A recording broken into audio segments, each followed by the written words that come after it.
sudah selesai. Kita ke uji hipotesis non-parametrik lebih dari 2 sampel atau K sampel.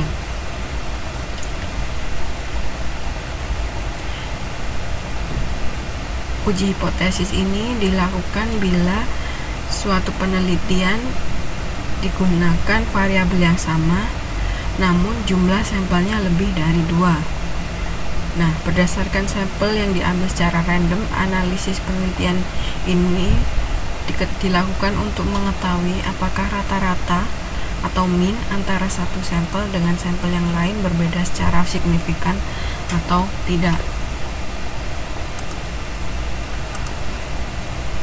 Dimana signifikan itu artinya perbedaan rata-rata dari sampel-sampel tersebut dapat digeneralisasikan terhadap populasi dari mana sampel-sampel tersebut diambil.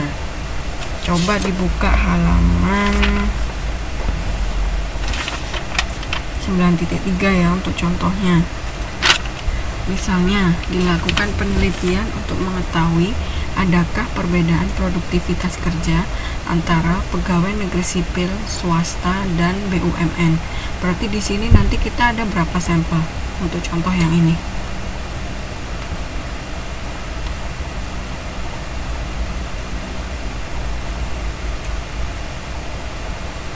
Ada berapa sampel?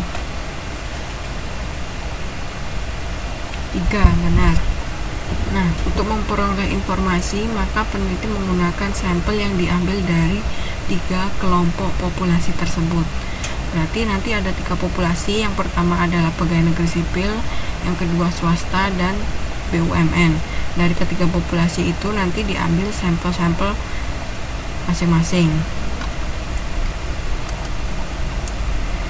Nah, untuk menguji signifikansi perbedaan rata-rata ketiga kelompok sampel tersebut secara bersamaan dan efisien, maka diperlukan teknik statistik tersendiri.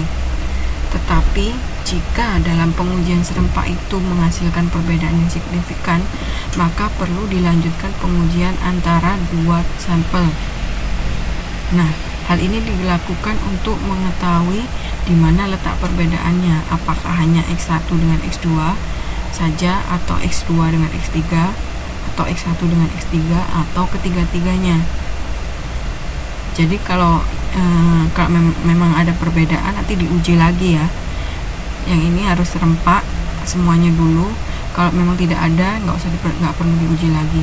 Tapi kalau memang ada, diuji lagi untuk mengetahui mana yang berbeda dari ketiga sampel tersebut. Nah, uji pertama yang akan kita pelajari adalah uji Kohran. Uji ini digunakan untuk menguji hipotesis komparatif K sampel berpasangan bila datanya berskala nominal. Langkah-langkahnya sama seperti uji hipotesis yang lain, yaitu menyusun hipotesa, di mana H0-nya semua proporsi kelompok sama, H1-nya tidak semua proporsi kelompok sama. Setelah itu menentukan nilai kritis. Untuk menentukan nilai kritis, yang pertama harus kita ketahui adalah nilai alfanya dulu. Alfanya kita tentukan berapa. Kemudian derajat bebasnya, yaitu DF, di mana DF itu K dikurangi 1. K di sini adalah jumlah kategori. Kemudian nilai uji Kohran disimbolkan di sini adalah Q. Ya, rumusnya seperti ini. Untuk lebih jelasnya nanti kita ke contoh aja.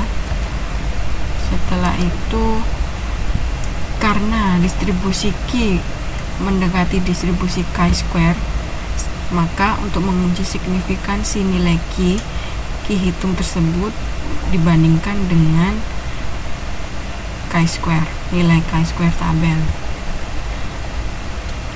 Tolak H0, kesimpulannya tolak H0 apabila Q hitung lebih besar atau sama dengan nilai tabel.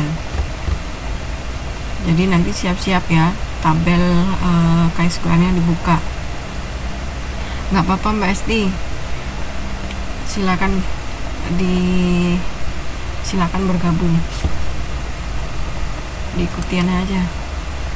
Oke, contoh yang pertama, Suatu penelitian dilakukan untuk mengetahui efektivitas tiga metode kerja yang diadopsi dari konsultan.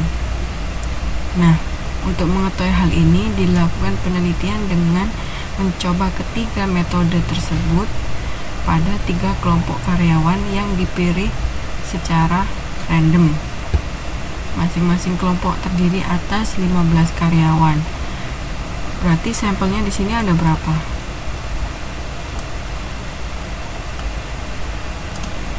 Ada berapa sampel? Ya, masing-masing sampel terdiri dari 15 karyawan. Kelompok sampelnya berarti ada berapa? Ada berapa kelompok sampel? 3, benar. Efektivitas metode akan diukur dari gagal tidaknya pegawai tersebut menyelesaikan pekerjaan dalam waktu 1 jam. Berarti benar kan? Yang pertama, asumsinya yang pertama adalah datanya bersifat nominal, berarti gagal atau tidak. Ya. Kemudian setelah itu dilanjutkan dengan menentukan nilai H0, di mana H0-nya tidak terdapat perbedaan efektivitas ketiga metode kerja terbaru. Kemudian untuk H1-nya terdapat perbedaan efektivitas ketiga metode kerja terbaru. Alfanya kan tadi udah diketahui 5%. Kemudian derajat bebasnya 3 dikurangi 1. Ada yang tahu 3 dari mana?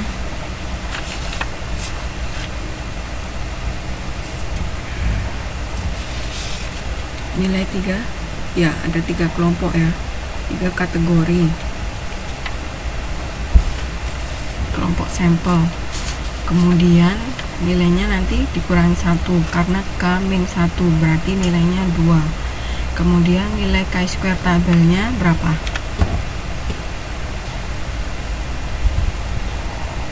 Nilai chi-square tabelnya berapa?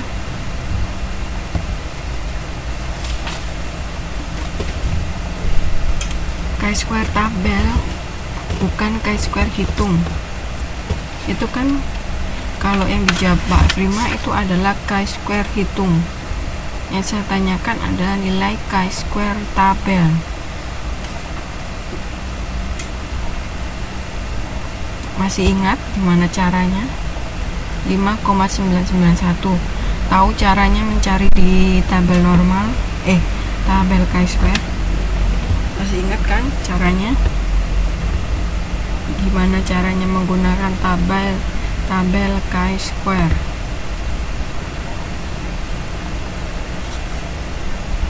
Masih ingat atau sudah lupa semua?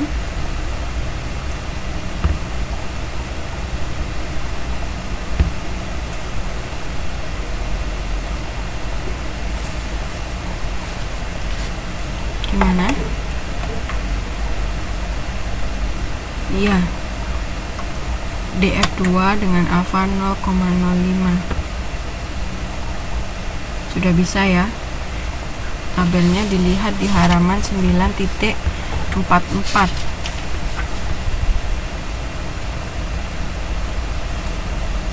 Sudah tahu kan gimana caranya menemukan angka 5,991?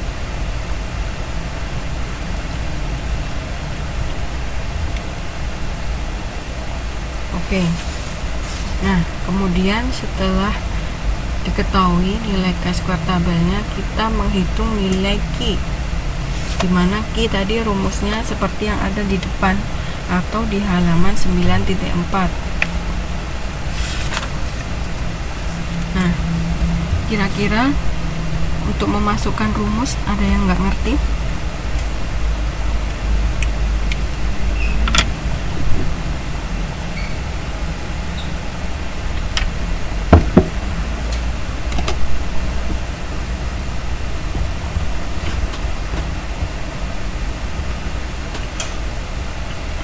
Untuk memasukkan rumusnya ada yang nggak ngerti?